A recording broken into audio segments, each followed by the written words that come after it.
About halfway through today's story, it's going to seem like you've reached the conclusion, but trust me, you have not. This story takes a wild turn in the second half. But before we get into today's story, if you're a fan of the strange, dark, and mysterious delivered in story format, then you've come to the right podcast because that's all we do, and we upload twice a week, once on Monday and once on Thursday. So, if that's of interest to you, please thoroughly smear Poison Ivy all over the 5-star review button's AirPods. Also, please subscribe to the MrBallen podcast wherever you listen to podcasts so you don't miss any of our weekly uploads. I'm Dan Taberski. In 2011, something strange began to happen at a high school in upstate New York. A mystery illness, bizarre symptoms, and spreading fast. What's the answer? And what do you do if they tell you it's all in your head? Hysterical, a new podcast from Wondery and Pineapple Street Studios. Binge all episodes of Hysterical early and ad-free on Wondery Plus. Okay, let's get into today's story. On August 23, 1995, 31-year-old Donna Winger stepped out of the air-conditioned baggage claim exit of the St. Louis airport to look for the van that would take her back to her home in Springfield, Illinois. Next to Donna was a cart carrying all of her luggage. Slung over her forearm was the carrying handle of a child's car seat, and sleeping inside of it was Donna's 3-month-old daughter, Bailey. The 88-degree afternoon was warm, even for August, but not nearly as hot as it had just been in Florida, where Donna and Bailey had just spent the last few days visiting with Donna's dad, mom, stepdad, and 2 sisters. Now tanned and rested from her vacation, Donna couldn't wait to get home to tell her husband Mark about the trip. Feeling very tired, Donna suddenly felt totally relieved that her mother and stepfather had hired a private driver to take her and her daughter the rest of the way home. It was about a 2-hour drive from the airport to her single-story house just outside of the city, and with a private driver, she and her daughter could just sleep the whole time. A minute later, a 27-year-old, lanky, dark-haired man stepped out of a waiting van parked in the limo area and waved at Donna, holding up a handwritten sign that had her name on it. As Donna started to gather her bags, the driver smiled at her and hurried over to give her a hand. A few moments later, he had opened the hatch of the van and stowed the luggage in the trunk, while Donna carefully strapped Bailey and her car seat into the back seat of the van, and then she too climbed inside and buckled up as well. The man hopped into the driver's seat and checked his rear and side view mirrors, then pulled out into the stream of traffic headed for the airport exit. Even though all Donna wanted to do was just sleep, she figured she should wait to see if the driver was the type of person who wanted to make small talk, in which case she could indulge him for a few minutes and then go to sleep, and then she wouldn't be as rude. And sure enough, within seconds of starting the car, the driver wanted to chat. He introduced himself as Roger Harrington and said that he lived in the area.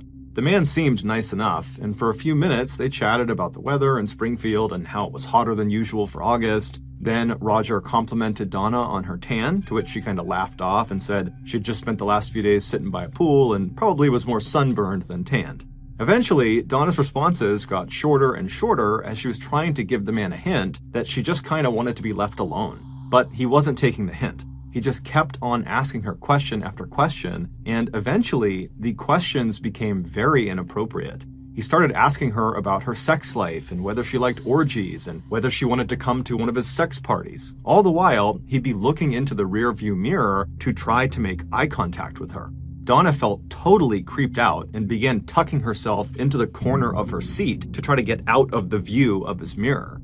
Finally, Donna just told Roger that she did not want to talk to him anymore, that her daughter was asleep and she didn't want their voices to wake her up, but Roger, again, did not take the hint. Instead, his questions and remarks got more and more sexually inappropriate and explicit, and his driving became faster and more erratic.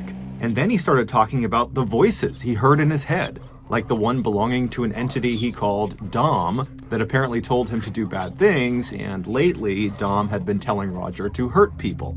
By the time Roger pulled onto Donna's street, Donna was panicking and just praying that he didn't try to hurt her or her child. And so when he pulled up in front of her house, Donna hopped out of the car, grabbed her daughter, and practically ran her into the house. And then she went back outside, and without even looking up at Roger, she just grabbed all of her things and then rushed back inside the house. With her front door shut and locked, Donna looked through the peephole of the door and watched with relief as Roger climbed into his van and drove off.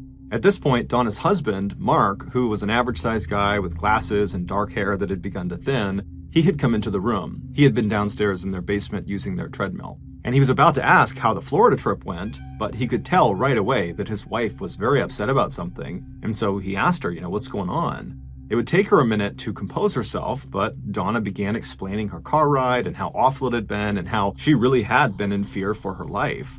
Mark listened attentively while he held their daughter Bailey, and even though he was calm and reassuring on the outside, inside he was furious. How dare this man put his wife and daughter in danger?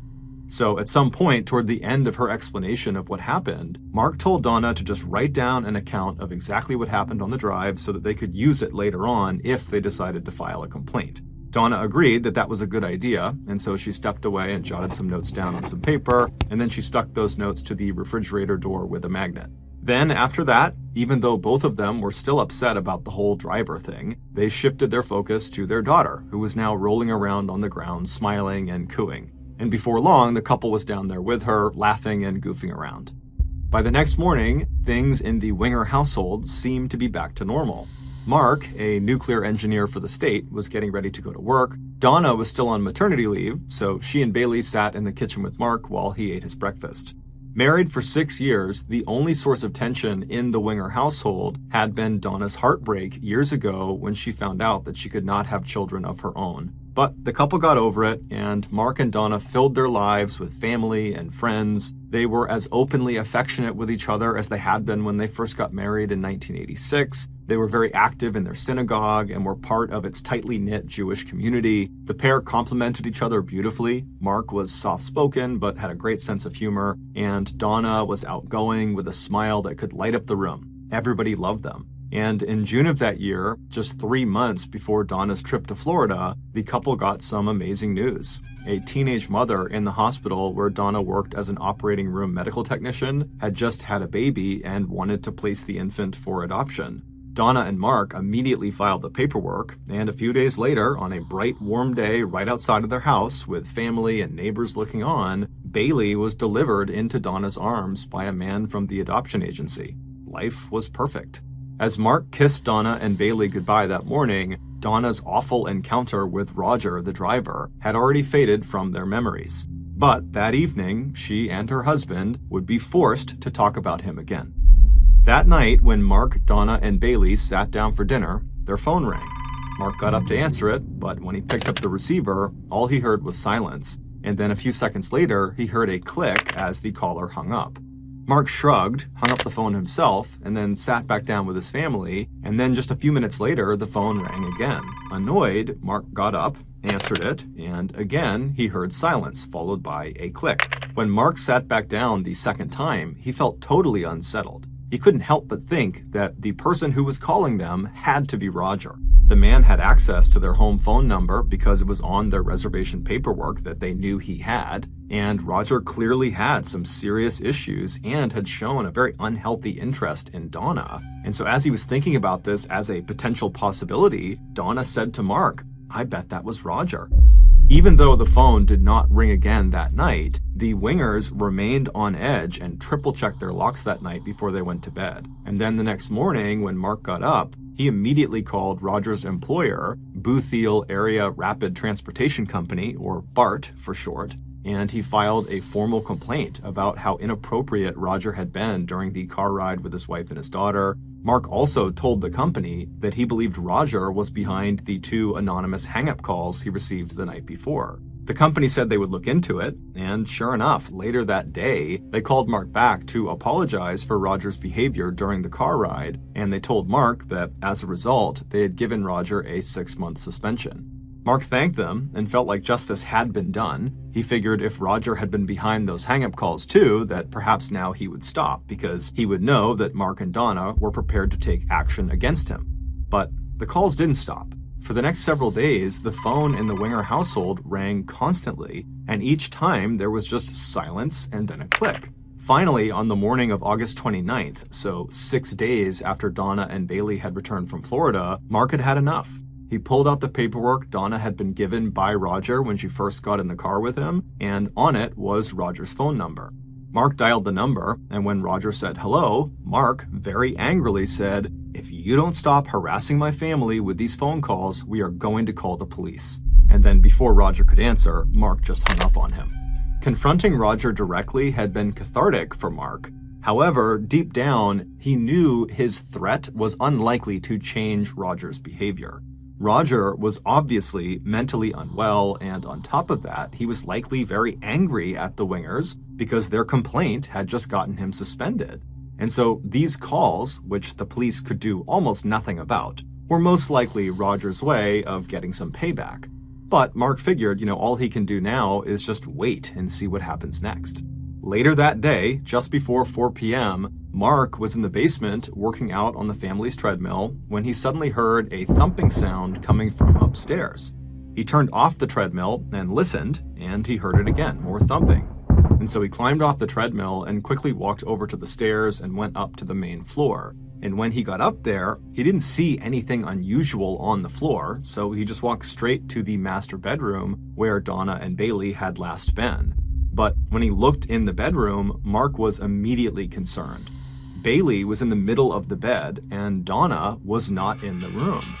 Donna would never just leave Bailey alone in a place where she could potentially get hurt, like by falling off of the bed. And so Mark knew something was up, and those thumping sounds could not be good. But before he could make sense of what was going on, Mark heard more thumping coming from somewhere on the other side of the house. Mark had a terrible feeling, so he rushed over to Bailey and he put big pillows all around her to keep her from rolling off of the bed. And then he rushed to his bedside table and he pulled out of one of the drawers a pistol that he kept there for protection. Then Mark slowly crept out of the bedroom with the gun at the ready. He shut the bedroom door behind him, and then he turned right and started walking down the hallway toward the dining room, which is where he believed the thumping sounds were coming from.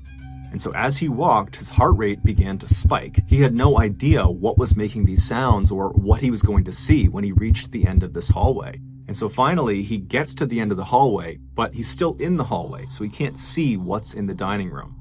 And so he has his gun at the ready and he takes a deep breath, and then in one fluid motion, he steps into the dining room and turns right and gets a full view of the room to see what's going on in there.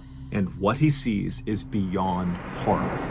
His wife, Donna, is on her knees in the middle of the dining room, and standing behind her is a man Mark has never seen before. And the man is holding a hammer, and he's raising it above his head, and then he brings it down and he smashes it into the back of Donna's skull.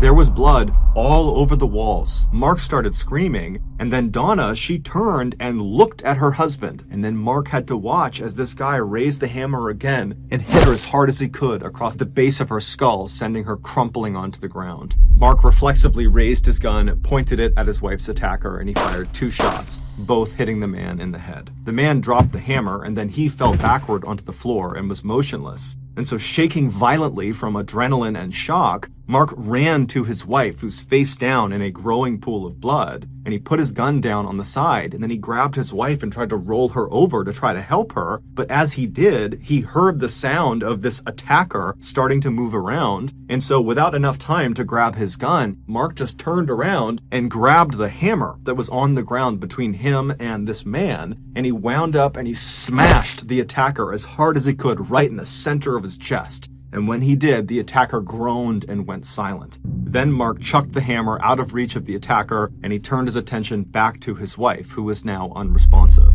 In an absolute panic, Mark ran for the phone and he called 911. I'm Dan Taberski. In 2011, something strange began to happen at the high school in Leroy, New York. I was like at my locker and she came up to me and she was like stuttering super bad. I'm like, stop around. She's like, I can't. A mystery illness, bizarre symptoms, and spreading fast. It's like doubling and tripling, and it's all these girls. With a diagnosis, the state tried to keep on the down low. Everybody thought I was holding something back. Well, you were holding something back intentionally. Yeah. No, it's hysteria. It's all in your head. It's not physical. Oh my gosh, you're exaggerating. Is this the largest mass hysteria since the witches of Salem? Or is it something else entirely? Something's wrong here. Something's not right. Leroy was the new Dateline, and everyone was trying to solve the murder. A new limited series from Wondery and Pineapple Street Studios, Hysterical. Follow Hysterical on the Wondery app or wherever you get your podcasts. You can binge all episodes of Hysterical early and ad-free right now by joining Wondery Plus. Hey all you fans of the strange, dark, and mysterious, it's me, MrBallen, and today I have some big news. It's something I'm holding in my hands right now, and so obviously you can't see it, but this is something you're really gonna want to see. It's the first ever official MrBallen publication. It's a graphic novel, and it's called MrBallen Presents Strange, Dark, and Mysterious, The Graphic Stories. It's an anthology of both classic and brand new terrifying stories that we've never covered on any of my other platforms, because we created them specifically for this first book. Each of these stories in the book are feature-length MrBallen stories that really needed to be told visually. And the artwork in this book is, I'm looking at it, and it's just absolutely stunning. So the book is not actually coming out until my birthday this year, October 1st, but you can pre-order it right now at book.ballenstudios.com. Again, that's book.ballenstudios.com.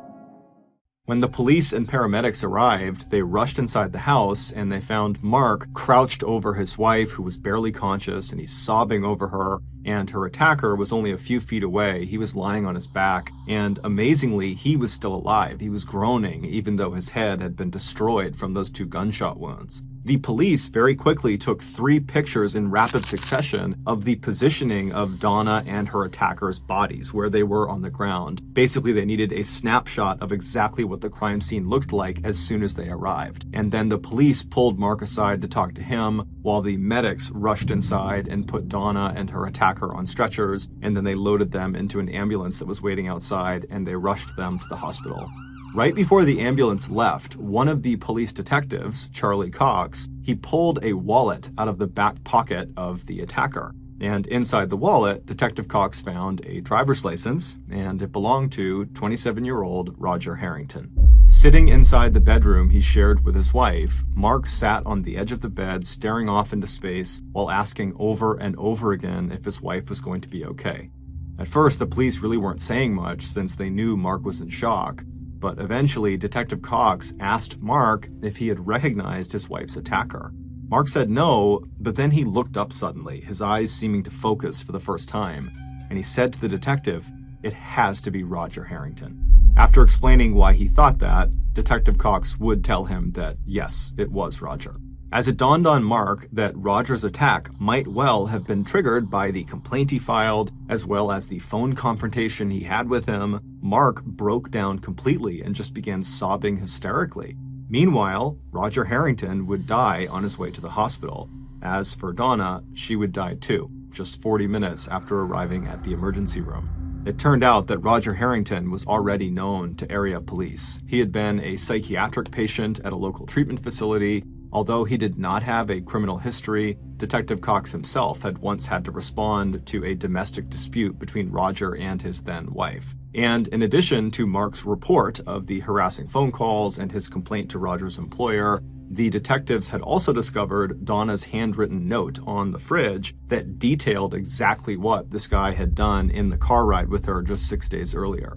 It all added up to a tragic pattern of obsession and violence. Losing his job had apparently been the last straw. Roger Harrington had snapped. And now Donna Winger was dead. Her baby was again motherless, and Mark's life was shattered. Over the next several months, Donna's family would all take turns flying from Florida to Springfield to help Mark take care of Bailey while he tried to put his life back together. Not only was the extended family devastated by their own loss, they were also horrified by what Mark must have gone through, what he had seen, and what he had been forced to do. And it was obviously taking a toll on him because he had begun drinking heavily. Finally, Donna's mother just stepped in and told Mark, look, you really need to go out and hire a nanny who can come in and live with you guys and take care of Bailey, kind of help you get back on your feet again. And so with the encouragement and assistance of Donna's mother, Mark Wood put an ad out for a live-in nanny. And at the start of 1996, he hired 23-year-old Rebecca Simic, a recent college graduate who had always wanted to work with children and who felt sure she could help fix this broken family.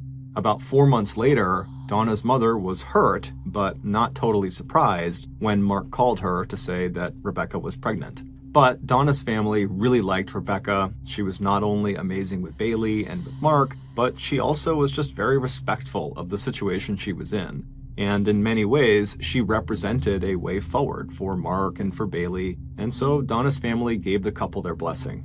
and at the end of the year, Mark and Rebecca eloped to Hawaii for a quiet wedding ceremony. And then over the next 4 years, Mark and Rebecca went on to have 3 children of their own. They also left the house where Donna was killed and moved to a larger house in the country with room enough for their growing family. Eventually, Mark withdrew both from Donna's family and from the tight-knit Jewish community that had been such a big part and reminder of his life with Donna. He also lost touch with their rabbi and converted to Christianity. But despite these changes, Mark never forgot about Donna. Even though the investigation into her death was officially closed, Mark periodically would stop in to the Springfield police station to ask them if they had learned anything new about Roger Harrington's motivation for this crime. Mark knew that Roger was unhinged, but the attack just seemed so random. Roger had only met Donna a few days earlier. What could possibly drive him to kill her so quickly? Even though her attacker was dead, Mark felt determined to see to it that someone be held accountable for Donna's death. And so Mark filed a lawsuit against BART, the transportation company that had employed Roger. Mark claimed that BART was negligent in hiring Roger, and they should have known that he was dangerous. With millions of dollars in potential damages at stake, BART attorneys began their own investigation into the circumstances around Donna's death. But years would go by and the lawsuit just kind of dragged on quietly and no new developments were discovered. But all that would change in 1999. In February of that year, the Springfield police got a call from a local woman who made an outlandish claim. She said there was another person besides Roger Harrington that was involved in Donna's murder, and she gave the police their name. Now, police get lots of tips, and many of them are not useful or not true. But the detective who received this tip had been directly involved in investigating Donna's murder back in 1995, and he had always kind of had his doubts about the way the crime scene was interpreted at the time. And so after getting this tip from this woman, the detective decided to review some of the evidence from Donna's case, and very quickly he noticed a discrepancy. Those 3 pictures that were taken by police right when they arrived on scene that showed in the same picture Donna and Roger, well, those pictures had just been slipped into the case file as an afterthought, and until that moment, no one had really looked at them closely. But now, thinking about the possibility of another person being involved in this murder, these 3 pictures took on a whole new meaning to this detective. These photos, along with the tip from this woman and later combined with evidence unearthed by BART's investigators, would reopen the Donna Winger case. And eventually, after another 2 years of painstaking interviews and forensic examination, the police learned that there really was another person involved in Donna's murder, and there was much more to the story than they had originally thought. This is the full story of what happened to Donna Winger. At about 3:45 p.m. on August 29, 1995, so the day Donna died, Mark was in the basement on the treadmill when he heard a thumping sound coming from upstairs. After turning the treadmill off, he listened and heard the thumping again, and so he quickly walked over to the stairs and began heading up to the main floor. When he got up there, he looked around and he didn't see anyone or anything strange, but instead of going to the master bedroom to check on his wife and daughter like he had told police, Mark walked to the front door.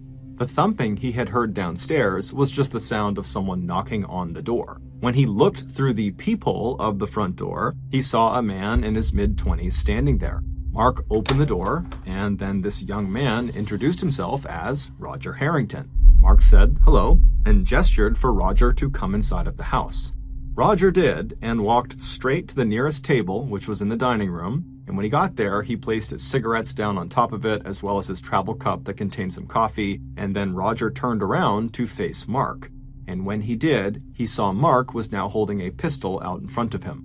Roger was so shocked, he just froze and stood there, not saying or doing anything, and then Mark ordered Roger to turn around and get on his knees. And once Roger did this, Mark simply raised his gun and fired a single shot into the back of Roger's head. Hearing the gunshot, Donna, who was in the master bedroom with their daughter Bailey, She came running out to see what was going on, and when she got to the dining room where Roger was on the ground in this pool of blood, she saw him and had no idea what to make of it and just started crying and shaking and looking around wildly, wondering what was happening. And as she stood there, her husband, Mark, snuck up behind her with a hammer in his hand. His first blow struck her on the left side of her head. She never saw it coming. And then as she stumbled, she turned and tried to put her arms up over her head to protect herself, but it wasn't enough. Mark bludgeoned her skull over and over and over again while she screamed at him to stop. Eventually, after the 7th blow to her head, Donna crumpled onto the ground next to Roger. Once he was sure his wife was down for good, Mark picked up the phone and placed a hysterical call to 911. In the background, barely audible, you can hear a groan. It was Roger. At that point, Mark abruptly ends the call with the dispatcher saying his baby is crying and he has to go take care of her. But in reality, after he hung up the phone, Mark walked over to Roger, then just fired another shot into his head, this one going straight through his forehead. Then Mark picked up the bloody hammer and struck Roger one time as hard as he could in the chest. Mark knew the police would find his prints all over the hammer, so he needed a story for why that was. He would later tell police that as he tended to his wife, he thought he heard Roger moving toward them, at which point he didn't have time to grab his gun, and so he turned around and he grabbed the hammer that was on the ground, and he hit him that one time. With his wife's blood streaking his face and arms and soaking into his t-shirt, Mark attempted to rearrange the two bodies to make it look like Roger had been attacking Donna from behind when he was shot down. Then, right as he got the bodies basically the way he wanted them, he heard the sirens fast approaching, and so he got himself into position. When the police and medics rushed inside the house, they found Mark sobbing over his wife's nearly lifeless body. Mark had actually done a fairly good job of framing Roger for this murder. However, he had made a critical mistake, and those 3 photographs the police took of Roger and Donna's bodies right when they arrived on scene proved it. In those pictures, you can see that Roger is lying at an angle that was inconsistent with Mark's description of what happened. Basically, the way Roger's body was found, it would not have been possible for him to have been attacking Donna at the time he was shot, which meant Mark's story was a lie. It would turn out this whole murder had just been a crime of opportunity. The tipster who had called the police and suggested that another person had been involved in Donna's death was a woman named Deanne Schultz, and Deanne told them that she was Donna's best friend and that Donna's husband, Mark, was her killer. Deanne said she knew this because she had actually had an affair with Mark shortly before Donna's death, and apparently it had been a very intense relationship where they had exchanged wedding bands and vowed to be together, and during this affair, Mark had started telling Deanne that life would be so much better for the two of them that they could finally be together for good if Donna just died. Deanne did not think he was serious, and so never thought much of it, but it would turn out Mark was very serious. He just needed to figure out a way to kill his wife without getting caught. And so when Donna came home from Florida and talked about how inappropriate her driver Roger had been and how he had seemed totally crazy and dangerous, Mark realized he had found the perfect fall guy. He started framing Roger by complaining about him to his company and getting him suspended. And then as for those anonymous hang-up calls, the only person who ever answered the phone for them was Mark, and so most likely he fabricated those. Deanne said Mark believed if he could just find a way to get Roger to come inside of his house when Donna was home, Mark could pull this murder off. Investigators tracked down phone records that showed that Mark Winger had called Roger Harrington on the morning of Donna's death, August 29th. Roger's family corroborated that Roger had received a call from Mark that day, and that Mark had apparently asked Roger to come over to his house so they could resolve the complaint Mark had placed against him. And since Roger desperately needed his job back, he happily agreed to go, not realizing that Mark was luring him to his death. Deanne claimed that at the time, despite how specifically Mark was talking about this frame job, she still was not taking him seriously, which is why she didn't go to police about this. But after Donna's murder, Deanne knew Mark had done it. However, Mark had told her that she could never go to police because she knew too much, and if he went down, she would too. So she had stayed quiet and eventually broken up with Mark and moved on with her life. But 4 years after the murder, her conscience got the best of her, and so she contacted police. Deanne would receive immunity for her testimony. On June 5th, 2002, after a 3-week-long public trial in which he declared his innocence, Mark Winger was found guilty of first-degree murder in the deaths of Donna Winger and Roger Harrington. He was sentenced to life in prison without the possibility of parole. Immediately after Mark's conviction, his second wife, Rebecca, divorced him and changed her last name back to Simic. She packed Bailey and her other 3 children into her brother's car, and she relocated to Louisville, Kentucky. As of today, all 4 of the Simic children have grown into successful adults who have built careers in teaching, art, and business. Thank you for listening to the MrBallen podcast. If you got something out of this episode and you haven't done this already, please thoroughly smear Poison Ivy all over the 5-star review button's AirPods. Also, please subscribe to the MrBallen podcast on Spotify, Apple Podcasts, Amazon, Google, and anywhere else you get your podcasts. This podcast airs every Monday and Thursday morning, but in the meantime, you can always watch one of the hundreds of stories I have posted on my YouTube channel, which is just called MrBallen. If you want to get in touch with me, please follow me on any major social media platform. My username on all of them is just @MrBallen, and then you can send me a direct message. I do read the bulk of my messages.